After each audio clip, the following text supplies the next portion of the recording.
Kirk Collimore here. This is day 45, the very last day of the 2021 legislative session. The last few days were pretty much just on the floor dealing with bills, and in fact the last 3 days we just hear all the House bills and the House hears all of our Senate bills.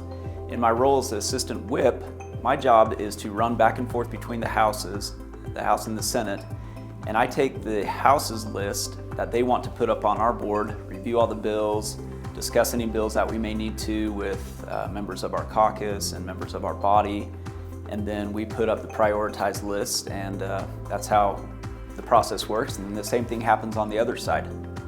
So there's a lot of running back and forth. It gets a little bit hectic, but this is kind of a fun part of the process. Budgeting is done, and the bill of bills will pass shortly here, probably in the next hour or so, which will fund everything that we worked on through the entire session. The big one that I'm proud of is the infrastructure bill, which I was the floor sponsor for in the Senate. That appropriated, I think it was about $1.3 billion to various infrastructure projects and state parks and trails, and mostly roads though. The big thing that helps our community is we started a fund that will grow over time to address the Cottonwood Canyon mess. And that will eventually extend over to Big Cottonwood Canyon as well. We're still waiting on the environmental impact study from UDOT to know exactly what solution is going to be used to address that mess, but that should be done in the next, about a year from now. But this fund will be there so that once we identify it, we can start addressing it right away, and we don't have to go back and fight the legislature for funding. So I was happy to get that done. Of course, there'll always be infrastructure needs, and we'll work on that. As part of that bill also, we got about $5 million set aside to help with the Bonneville Shoreline Trail and improvements with that along the east bench of our county.